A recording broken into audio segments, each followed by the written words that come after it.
So today's webinar is titled Law and Sea Level Rise. Our guest speakers will be Thomas Ruppert with Florida Sea Grant and Shana Jones with the Carl Vinson Institute of Government at the University of Georgia and Georgia Sea Grant.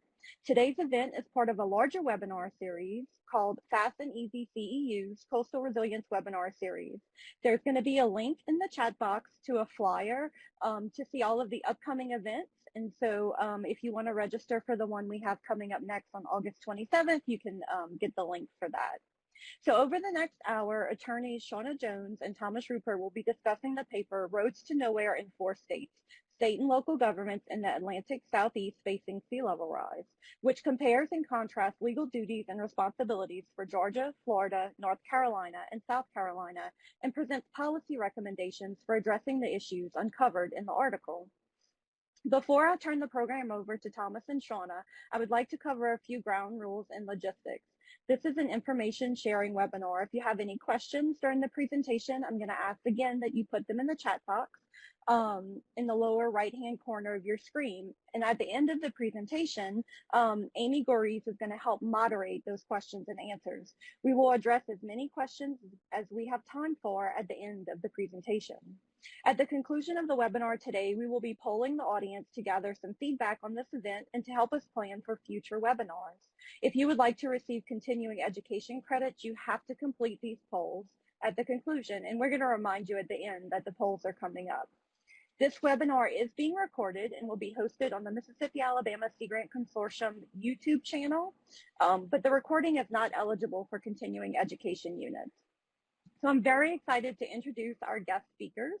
Shana Jones is an Associate Public Service faculty member at the University of Georgia and manages the Planning and Environmental Services Unit at the Carl Vinson Institute of Government and directs the Georgia Sea Grant Legal Program. Ms. Jones' experience includes developing legal and policy guidance for local governments related to environmental, land use, infrastructure, and utility-related issues. And Thomas is a licensed Florida attorney whose work focuses on hazard mitigation, post-disaster recovery planning, environmental protection, marine spatial planning, and associated long-term challenges and opportunities of Florida's coastal communities. He provides assistance to agents and local governments served by Florida Sea Grant. His areas of expertise include beach and coastal policy in Florida, Florida's coastal construction control line permitting, comprehensive planning law, sea turtle habitat protection, the Endangered Species Act, coastal and marine permitting programs, and Fifth Amendment takings law. So I'm so excited to see the presentation. Just one quick final reminder to chat any questions you have. And so Thomas and Shana, I'm turning it over to you guys.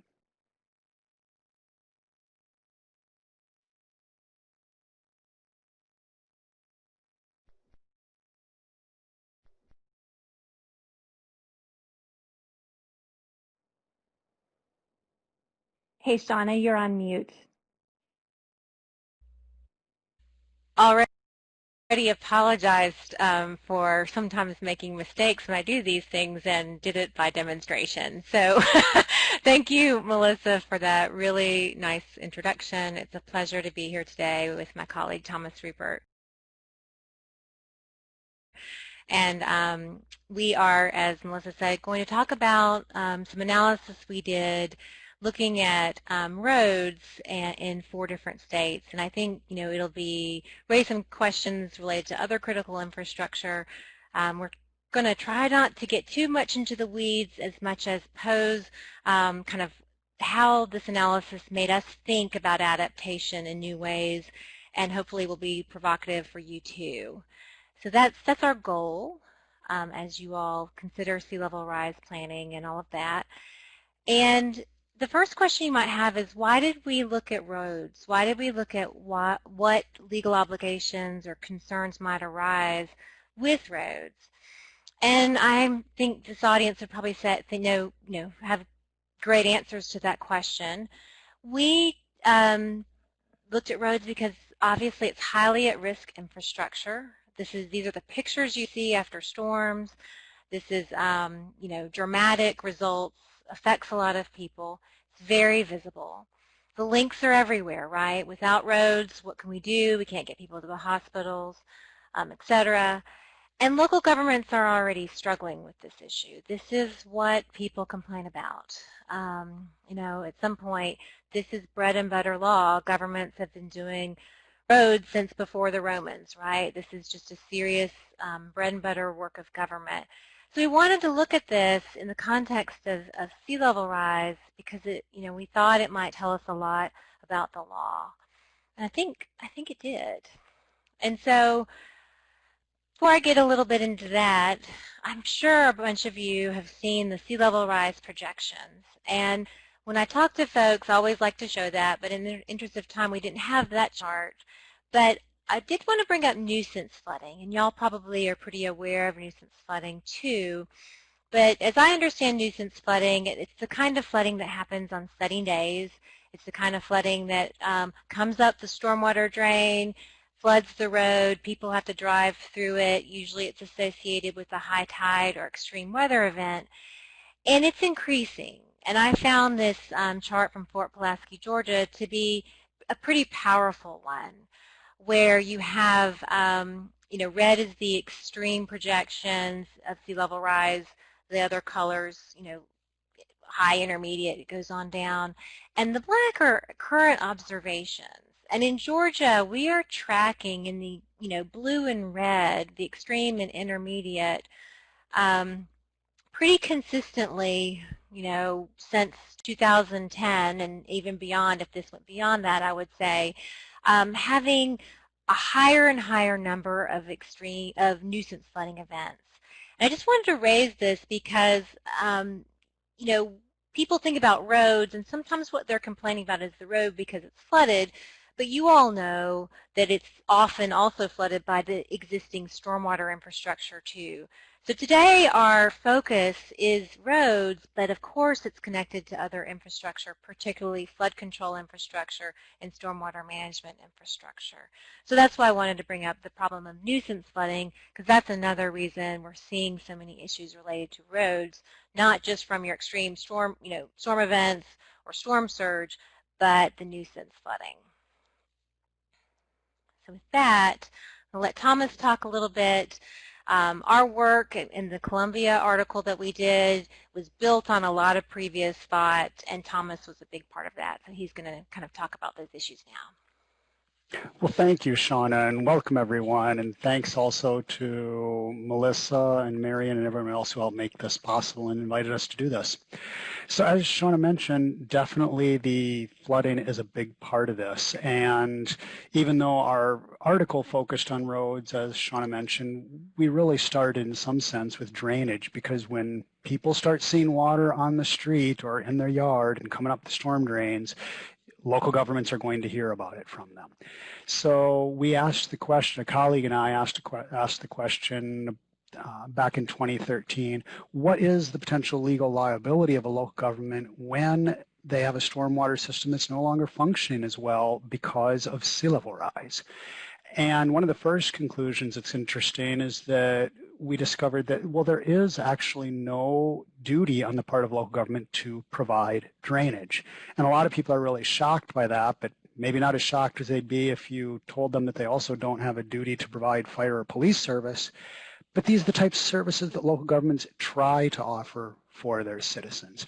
And while I'll acknowledge that this Florida Bar Journal article, the research we did for this was specifically based on the nuances of Florida law, there is some level of generalization in how this applies to other states. But again, the details can differ. But the overarching themes are often the same. So going back to that, there's no duty of local government to provide drainage. But if they do, now, as no good deed goes unpunished, those local governments now are subject to a legal duty to do maintenance on that infrastructure. And that maintenance has to be done with reasonable care. And if they fail to do that, they will be held liable for damages that result. And at the same time, while there is this duty to maintain, there is no duty for the local government to upgrade those existing drainage systems. So there's this real dichotomy between maintenance versus upgrade. And why is that? Well, there's some practical and some legal reasons for it. On the practical side, you want local governments maintaining their existing infrastructure because people already depend on it. They're making decisions on it. They're building places based on that, and they use it. At the same time, there's no right necessarily to depend on infrastructure that hasn't been built. And on the legal side, it's also what we call a separation of powers issue. If you all go back to elementary school when you learned about the three co-equal branches of government, the legislative, executive, and judicial. The legislative function is really about making policy decisions, about looking at all the different concerns that constituents have, looking at financial resources, the varying opinions and values and goals, and putting all that through this legislative mill and making a decision that is legislative. And of course, legislative decisions can vary dramatically depending upon who's in the legislature and making those decisions. And the courts really say, our job isn't to do that. Our job as courts is simply to interpret what the law is. So courts are typically very, very hesitant to want to impose heavy liabilities on legislative decision making because the courts say that's not our function in our governmental system, and that helps that reticence to involve themselves, if at all possible, maintains that discretionary power of the legislative branch. But what this does, it still leads us into this problem that if liability hinges on whether damages are caused because of a lack of maintenance or because they didn't upgrade, then what is maintenance versus an upgrade? And that leads us into this case called Jordan versus St. Johns County, which is about a road, particularly the road that used to be what you see in the picture here. Right about in the center right of the picture, you can see some black spots on the beach. That is all that is left of what used to be at one point Florida State Highway A1A. And it was built in this location back in the 50s, and within less than a decade after building it there, none of those houses existed, and it's just a spit of sand in between the Atlantic Ocean and a river, and the Atlantic Ocean was causing erosion there, and storms would damage the road, and the Department of Transportation said, we probably shouldn't have built the road in this area here. It's too vulnerable, and DOT decided they weren't even going to try to fight this battle, so they simply bought new right-of-way further inland and relocated about 1.6 miles of road further inland. At that time, none of the houses you see in that photo exist. About 20 years after the state relocated the road, the state came to the county and said, hey, we still have this old right-of-way over here. Do you want it? And the county accepted the right-of-way. And I always say that was mistake number one on the part of the county, because what did they get with that road? They got the maintenance responsibility for it. And of course, erosion and damage to the road was still taking place. And so that was 1979. By 1980, the county was getting permit applications to build a lot of these houses that you now see. And the county was granting those permits to build houses there. And this, of course, despite, a good 3 decades of extremely serious erosion problems that were bad enough to drive away the state. So the county made some decisions that are pretty questionable there. To give you an idea, you can see right here, this is about where the road, this long line in the center left of your picture is the current State Highway A1A. And this road used to be right out here along the beach, and you can see those are some of the houses that were in the background of the picture. Now, just to give you an idea of how dynamic an area this is, this was 2007, same segment in 2010 after a storm caused a breach and filled the river with sand. And here's 8 years later after about a $3 million dredging project to dredge out that river and try to build another dune. So an extremely dynamic coastal system right there. And here is another picture of some of the houses along, and this is about almost a 10-year-old picture. But the property owners, of course, were unhappy that the road kept washing away, and the county was spending a lot of money trying to maintain that road. And the property owners still sued because of the poor condition of the road, and they said, hey, county, you have a legal duty to maintain that road, and since you're not doing it up to the standards of other county roads, That's a taking of our private property right to maintain our property's connection to the public transportation system.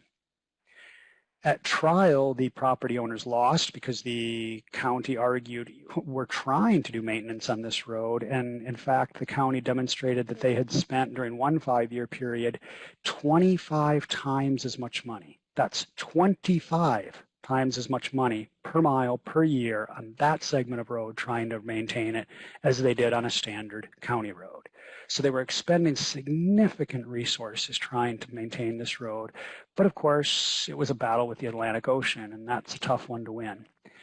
Property owners, of course, weren't happy that they lost at trial, so they appealed, and the 5th District Court of Appeal said that the county does have a lot of discretion in how it spends its road funds, but they established a new law in Florida saying that, well, now, county, you have to provide not only a reasonable level of maintenance, but that has to result in meaningful access. And of course, the court did not define either of these terms.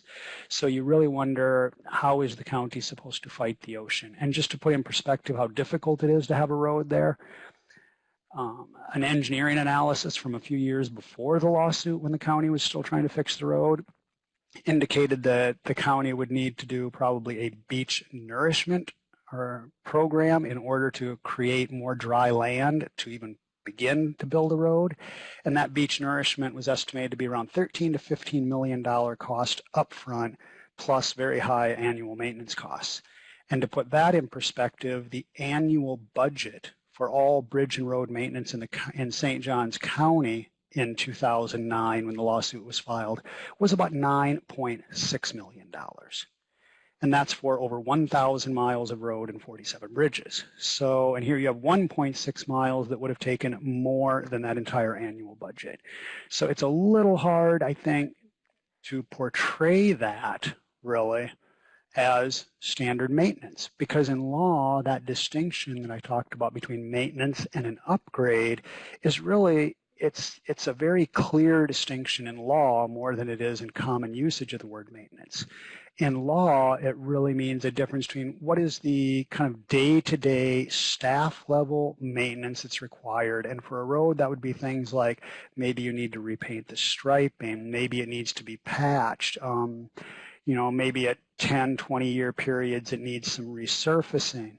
But these are more staff level decisions. And I don't think anybody would argue that it's a staff level decision for a county to expend more than its entire annual budget on less than 0.1% of their road system.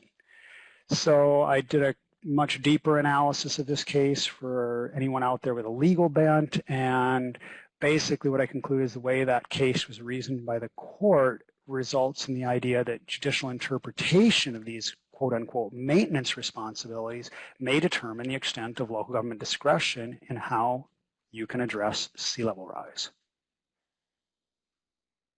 And now I'll turn it back over to Shana. Great. Thank you, Thomas.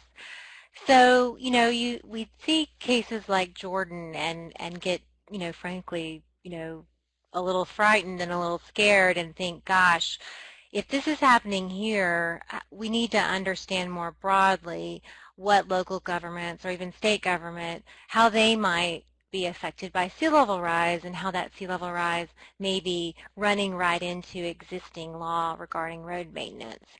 So we were fortunate enough to be funded by North Carolina, South Carolina, Georgia, and Florida Sea Grants to work in the 4 states with communities, which is a whole other aspect of the project, but also to do analysis related to duties to maintain, even mandamus actions, which we won't talk about today, but ways, people can kind of force action from the government, but then duties to abandon. And, we thought, let's take a look comprehensively and see what we can learn about what obligations may be out there. And so that was the premise. And that article, I'll say, is, it's available in the Columbia Journal of Environmental Law. I'm proud to say we were picked as a top 4 environmental law paper from Environmental Law Nerds. So, I mean, if you're interested in it, but we were really excited about that award from the Environmental Law Institute and Vanderbilt. It's really exciting. So I won't go, obviously, through, I mean, the paper is long, we do a lot of legal analysis, but the big picture point that I think matters for adaptation planning is that your duty to maintain really may be different depending on who you work for and your jurisdiction or where you are. And so this chart kind of distills the different duties to maintain across both states and jurisdictions, state, county, and municipality. And what you'll see on your screen is that the answer is it depends. And so at the state level, there's generally a duty to maintain that's pretty broad with a standard that's safe and serviceable. That's kind of general across the board. But as you get down to local levels, county and municipality, you can have really different duties depending on what jurisdiction it is. And for example, and then even the county and the city may have different duties. Now, folks who live on roads don't necessarily, or drive on roads, you know, you could easily drive down a county road and turn onto a city road and live on one or the other. And you think of the road system perhaps as a whole, but jurisdictionally they're managed a little bit differently, obviously, depending on the duty. So, for example, in Georgia, and some of these distinctions could really matter for sea level rise. In Georgia, the county has a duty to maintain the road in a continuous, so that they are continuously used. Whereas the city has a duty to keep it reasonably safe from dangerous conditions. If we imagine a scenario of nuisance flooding, where say a road is flooded 50 times a year, as is possible in Georgia in some places, 50 times a year for 2 hours, arguably that is interrupting continuous use. If I can't drive on my road for 2 hours, a couple, 10 times a year, that I don't have continuous reuse. And you can imagine this could really matter if this was happening on a place like Tybee Island, where the only way to get to my property would be on one road. This hasn't been brought yet, so it's a hypothetical. But in the meantime, the city may have just a reasonably safe from dangerous conditions. Arguably, maybe that's not dangerous. So you can see how having a different duty and obligation could really change the scenario of the consequences for not maintaining the road. We won't go into, some of the complicated details today, but while localities or local governments or state governments may have a duty to maintain, there's times when they're protected by sovereign immunity when they're negligent in that duty.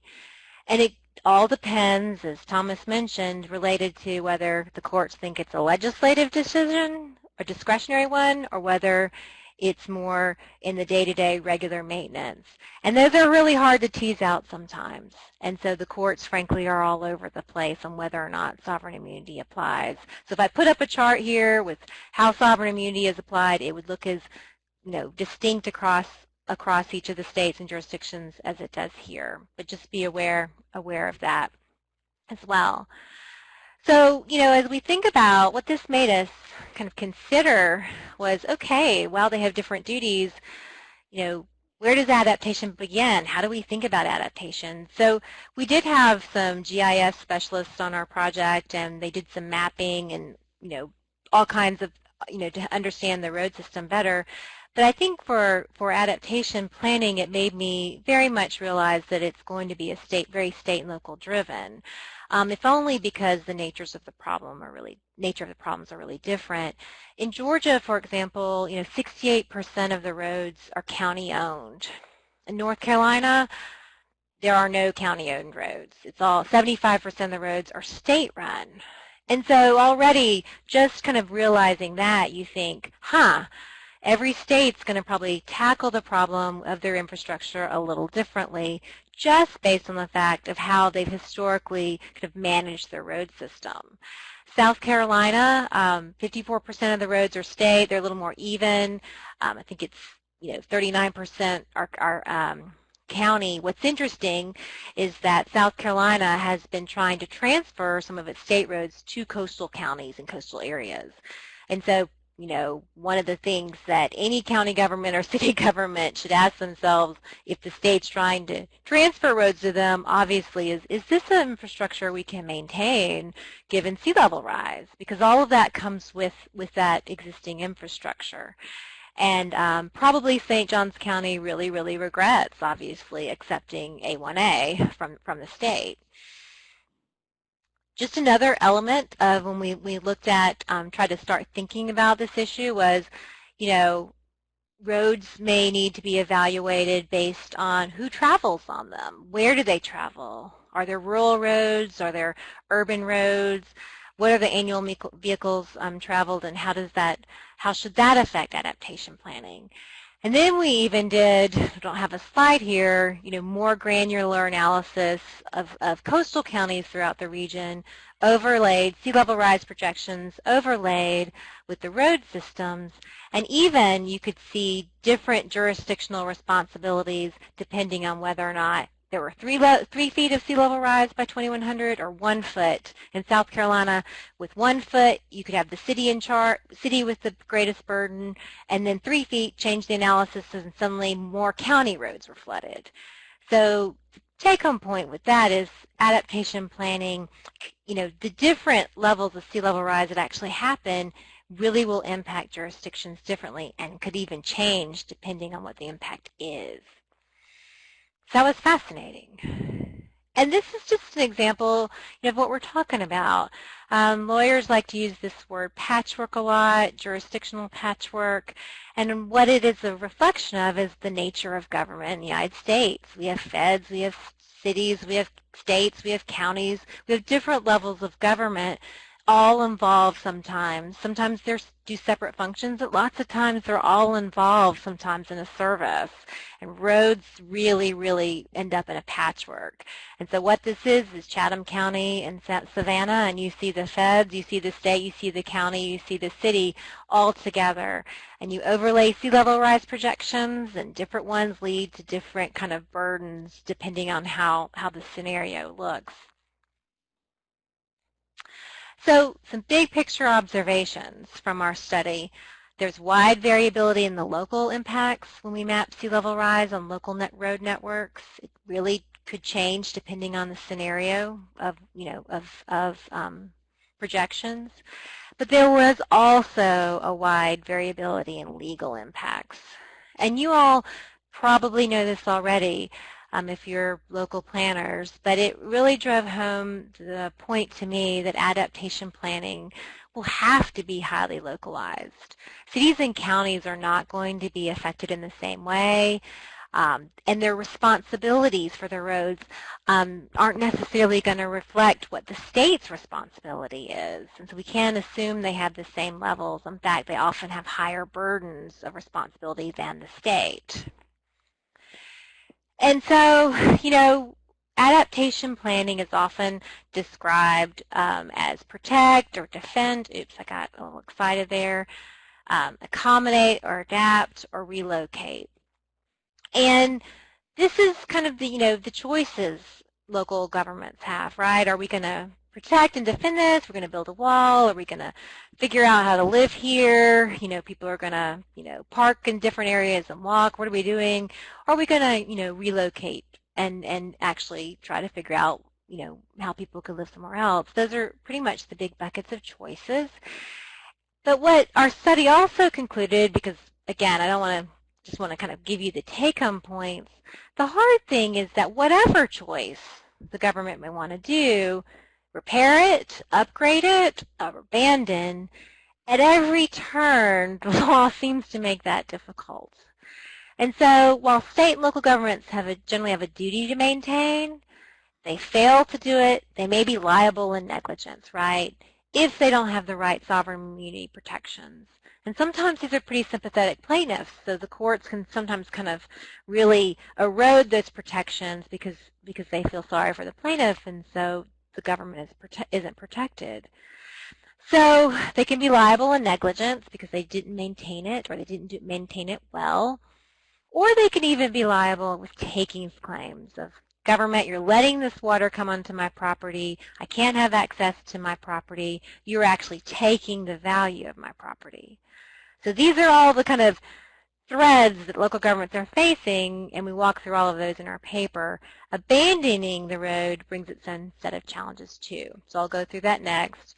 But you can think about what Thomas was saying. If the you can see the temptation, of course, at some point, or not even temptation, the rationale where local government simply cannot afford to maintain a road, like in St. Johns County, because it's so compromised. And it even isn't maintenance anymore. It's actually rebuilding a new type of road that can withstand, the Atlantic Ocean, which would be incredibly expensive, if not impossible. And so, given that, should they abandon the road? And throughout all of our states, when we looked, local government, state government has abandonment authority. All of them throughout the states we looked at have that authority by statute. And the kind of process would be typical kind of good government process of you should do a study and you should do notice and you should look at, have a public hearing and folks can come, talk about how they're impacted. And that's how you abandon roads. It's not a bit easy, of course, because it's often highly political, but it is a process. Local governments have that authority. Yay, you might think. We have that authority to abandon. But the problem is, it's even when local governments have the authority to abandon roads, some courts have held they're still liable for takings. And this is where the government has an obligation under the Fifth Amendment to compensate property owners when they've had their property value diminished by government action. And when did this happen? And again, the case law was, depending on which state you were. But for example, in Florida, if abandoning a road results in eliminating or interfering with right of access, it's a takings if that access is substantially diminished. So what does that mean? Well, it's going to be a fact test. What does substantially diminished mean? So even, it's not if you have some access, but it's not good access, sounds like you might be liable for a takings in Florida. North Carolina has a standard where eliminating direct access, so I don't have direct access, it can trigger a takings claim, but courts have held if there's reasonable alternative access, that can mitigate that claim. So, okay, our action reduced your right of access to your property here, but the government's provided reasonable alternative access over here, no takings. Of course, the fight, the considerations, the weighing is going to be on what is reasonable access. And there's at least a case where we know, at least in North Carolina, that a 1.5-mile detour was not reasonable. So, that's the kind of question of what would be possible for the government to provide access to alternative access to property owners. So that kind of issue faces the abandonment or relocation adaptation choice as well. And Shana, what do we do? I'm just going to give you the 5-minute time check. Great. Okay. I will hurry up then. What do we do? Gosh, I'm so sorry, y'all. I talked a lot. What do we do? Well, some of our policy solutions include having an adaptive duty to maintain, which includes a resilience standard, which includes things like, hey, we want governments to be able to incorporate best available science to make decisions, look at their vulnerabilities. If they do that to the best extent possible, even if part of that means that this standard could allow acknowledging the limits of the system to set the stage for road closure, if these kind of steps are followed, then that's the standard they're held to.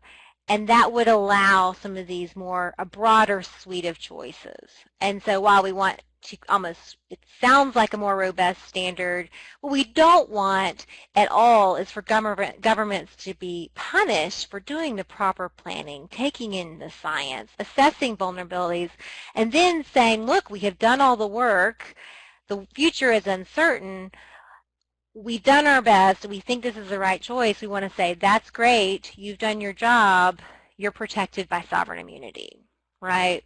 That's the big picture. Thomas can weigh in, but that's what we would see a resilience standard looking like. And I'm going to turn it quickly to Thomas and let him, unfortunately, rush through the rest. I'm so sorry. Thank you, Shana. Yes, so just as an example of trying to do this, been working with a team of people with the city of Satellite Beach, and it's a small community of about 10,000 people, and it's on a barrier island. So, and it has a very limited budget and a not very diversified economy. So it understands, and it's looking very long term at the challenges of its infrastructure, and it wanted recommendations. So we developed those, and based on what we have learned about the challenges of maintaining drainage and roads, you can see here the example of what they are facing, and that's right next to their city hall. So they get it and they see these challenges. So one of our recommendations is to start by going to their comprehensive plan and putting in some comprehensive plan language changes that start to limit their duties on existing infrastructure. And also, of course, clearly there's a lesson from the Jordan case of do not accept infrastructure dedications.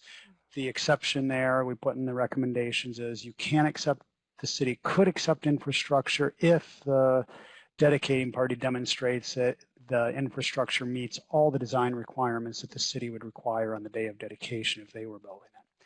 But anyway, we can go, if you're interested, those are also available on the Florida Sea Grant website to go through in more detail. Part of those recommendations is also kind of getting at what Shana was referring to with a resilience standard or a resilience, adaptive duty for resilience. And we termed it this infrastructure adaptation ordinance. And basically it tries to serve the city's interest as a small city in not, as the city manager put it, we don't want to spend $100,000 to analyze every $50,000 project we're going to try to do. So this kind of sets up a two-tiered review where there's kind of an initial quick review when they're doing infrastructure work to see what might happen. And then a more detailed review also if it looks like it's not either easily feasible to adapt the infrastructure or that it's clearly prohibitive. A lot of it's going to fall in the middle there. And again, when we designed this, there were some real purposes of protecting the public to the maximum extent feasible. And similarly, we also, when we get to the idea of sovereign immunity, we had also put together an environmentally compromised roads, a model ordinance, and this actually modified an ordinance that St. Johns County created in reaction to the legal case I discussed earlier about the road in St. Johns County. And there they deal with the issue of sovereign immunity and essentially what this, and it creates an adaptive authority to abandon it. The model ordinance sought to create a process that'll again, try to provide protection to property owners, but at the same time, allow for a financial backstop for the local government so that they do not have to bankrupt themselves to avoid legal liability. And while there's no way essentially to eliminate entirely the risk of successful legal claims against a local government, what this does, it tries to set up a process so that if the local government ends up in court, that they will have the strongest possible arguments to win in that legal battle.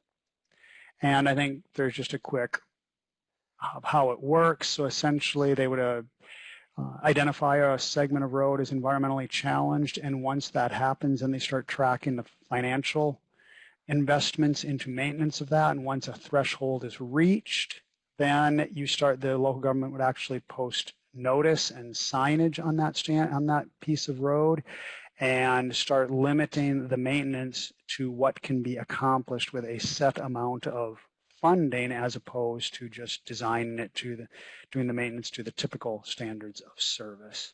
And also there would be other processes there, and again possible eventual abandonment, and the local government would then have the strongest possible legal argument that there is no other option and it's not their fault, in a sense, that the abandonment occurred, and therefore compensation should not necessarily be due. So again, it's really about trying to help local governments preserve their flexibility to make these just agonizingly difficult infrastructure decisions that they are increasingly going to be faced with.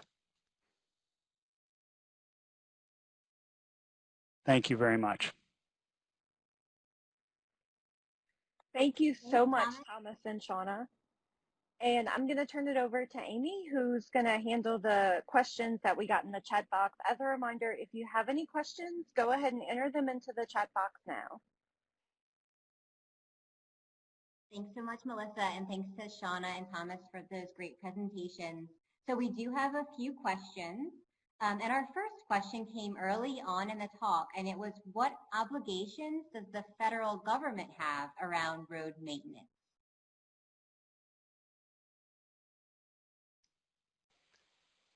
Do you want to take that, Shana, or do you want me to try?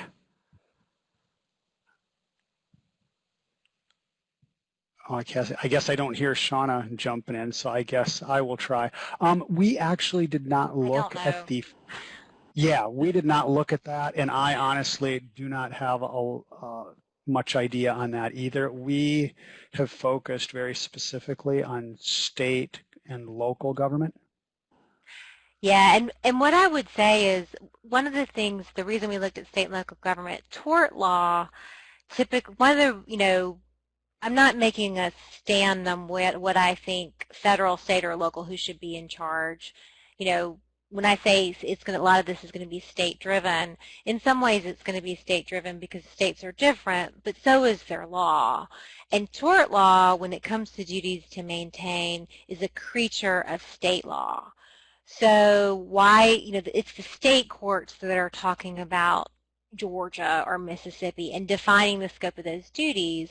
And generally, as I understand transportation, the federal highways, it's often the money is coming to the Georgia Department of Transportation in any event. Does that make sense? So even if it's I-95, between Atlanta and Montgomery, Alabama, our GDOT's maintaining and managing that with federal pass-through money.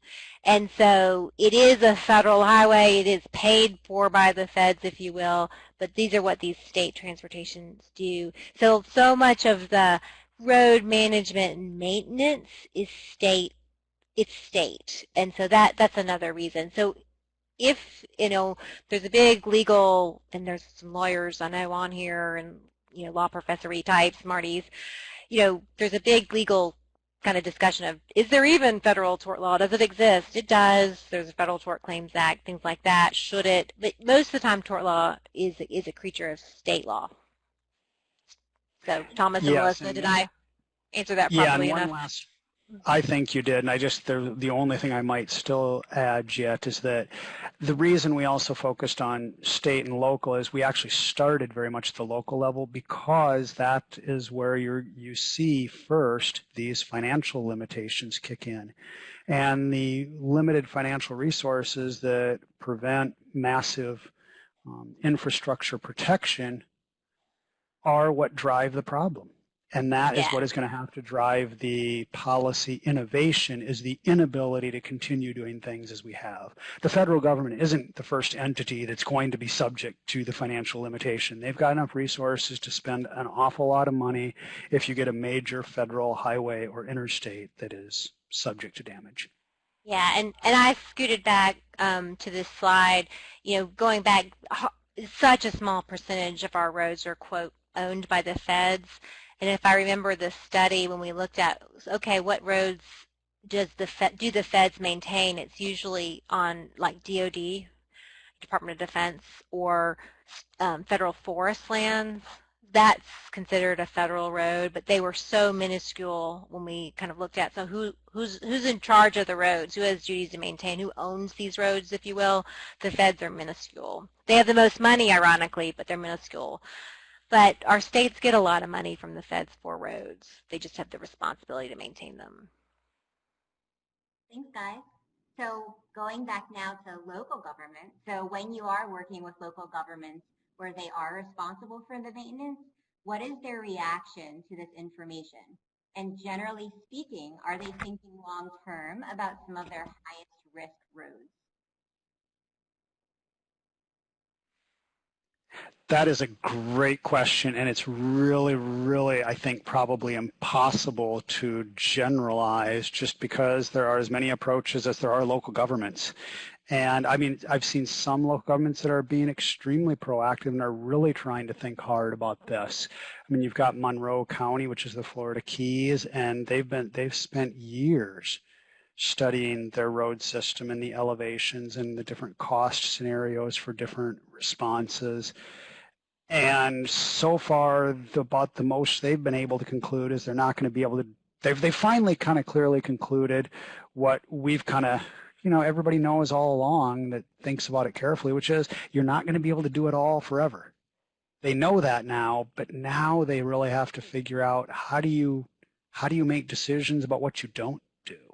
Mm-hmm. And that is really, for me, I think, the biggest challenge, because I think the most proactive local governments are really going to need to start to think in a way that they haven't wanted to, which is they need to start thinking about these as values choices. These are not just technical issues. Monroe County has done an amazing amount of technical analysis, but technical analysis alone will never solve these problems because we can't solve them all. So you're going to have to put your resources some places and not others. And those are, again, just agonizingly difficult decisions that are going to have to be made by the different governmental units. Yeah, and I would say, in response to this question, I mean, Thomas said it so well. I think they are thinking long term. It's frustrating sometimes because there are several jurisdictions often involved. So Tybee Island is a good example in Georgia, where the causeway and the bridge to the island is state owned and maintained. But the municipality, Tybee, has ideas about what they want to see with that maintenance, right? And so, they did a sea level rise plan a couple of years ago where Georgia Sea Grant funded that. And one of the things they wanted to see was an elevation of the causeway or elevation of the bridge, and that's more expensive. And so that's a difficult conversation, if you will, with the Georgia Department of Transportation, an important one, and they're still working through that. But I think that's also a challenge, right? Is that some of these decisions are in the local government's control. Maybe they can plan, maybe they can, do certain things and do certain ordinances. But it's also hard. But there's also the challenge of there may be road networks or infrastructure that they cannot control. And so the regional planning or regional thinking is going to be necessary for adaptation planning, because for someone like Tybee, they can have a beautiful municipal network all they like, but they're an island. And so if they don't have access to their island, or they lose that access a lot, what good is that? Thanks, guys. So since we have this slide up, we do have another question that I believe is related. So one of our participants asked, has a similar comparative cross-state analysis been conducted for the Gulf Coast? Are you guys aware? To our knowledge, it is not. So work for the future, it sounds like. No, it sounds like we should do that. I will tell y'all, and I had a wonderful law student take a look at Mississippi law, and I do not want to legal malpractice and talk much about that memo I received last week now. But what's interesting is there's been some fascinating case law in Mississippi related to these discretionary duties versus legislative, and some swings, as I understand it. Maybe there's some folks on the call that understand, know this going on better, but I thought this is also the challenge, right? Like sea level rise, I think, and increased flooding and increased extreme weather events is kind of pushing on our traditional understandings, right? And it's pushing the law. It's pushing takings law, where at some point, can we compensate everybody whose property can't be accessed by roads? Do we have money to do that? If we didn't have sea level rise, maybe we would. But we do. And so I don't want to know more about Mississippi, but I did have a student begin to look at it, and hopefully I can say something more articulate soon. But I think, road law has been around, and it's being pressured, I think, in the past 10 years by flooding. Thank you. So our next question is specific to St. John. So in the case of St. John, couldn't they just buy the property? It seems like it would be cheaper than maintaining it and or the lawsuit. Yes, they clearly have the legal authority to purchase those properties. And the county has a very clear policy that they do purchase them whenever possible. As a matter of fact, there was one property, I think I will forget the exact figures, but approximately there was one property out there that in the run-up of the real estate market prior to the crash in 2008, the property sold for about $600,000. And then of course, the real estate market crashed. The bank foreclosed on the mortgage, and the county bought the property from the bank. And this is where I forget the exact number, but it was on the order of I think under $3,000. Or it was absolutely ludicrous how cheap it was. Because, of course, there was no access. There was no way to get to the property, and part of it may have been washed away. So, yes, they clearly have the legal authority. They're doing it when they can. But the problem, and this is across the board and pretty much every local government, the real problem, local governments don't want to exercise eminent domain. If the owner of the property does not want to sell, they are very loath to go in and take that property because it is just politically incredibly unpopular. And Shana and Thomas, I want to stop you there and thank you so much for being willing to answer all these questions. I'm pausing because we do have a couple of poll questions that we want to ask the group before we hit the top of the end of the hour, the top of the next hour. So I'm going to go ahead and pull up our first poll question for the audience. You guys should be seeing that in your screen now. The judicial interpretation of what responsibilities for infrastructure may determine extent of local government discretion in how local governments address sea level rise.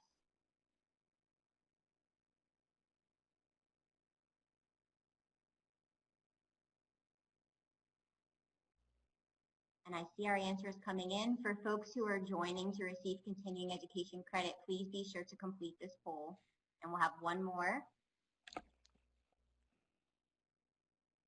All right. So I'm going to transition now to poll 2. Last call.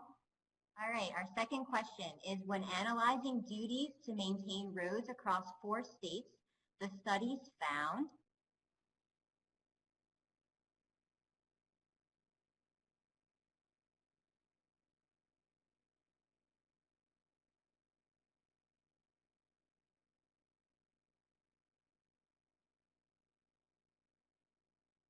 And as we're completing this poll, I'm going to pass it back to Melissa.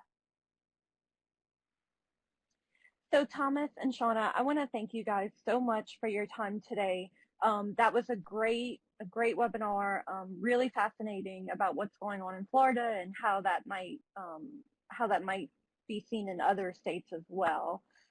We are going to have a short evaluation that's going to come up, I believe, in the chat box. And so, yep, there it is. There's a link to the evaluation. We would really appreciate if you could go ahead and complete the evaluation. It would give us feedback on this event and help us plan for future events. Just a final reminder about the next webinar, developing a planning range for sea level rise, which is going to be on August 27th, 2020. And there should be a link in the chat box about that. And so Marion is going to talk to us about how we're going to transition into breakout groups. So when you registered, you had the option to pick a breakout group that's going to meet for about 30 minutes to talk about the webinar that we saw. And Marion, I'm going to go ahead and turn that over to you. Sure, thanks, Melissa. Before I do that, I just wanted to ask Thomas and Shana, if you're still online, will you share the correct answers to those poll questions? I'm curious. Sure. The answer to the first one was maintenance. And Thomas, do you want to do the second one? Let's see. The second question was, refresh my memory, that it was one. I'll pull it up. Oh, there we go. It was number 3. The states, counties, and cities had differing duties to maintain. I guess I can see where people might choose one of the other ones because we did emphasize that there are some broad similarities, but when it comes right down to the legal cases, those nuances do make a difference.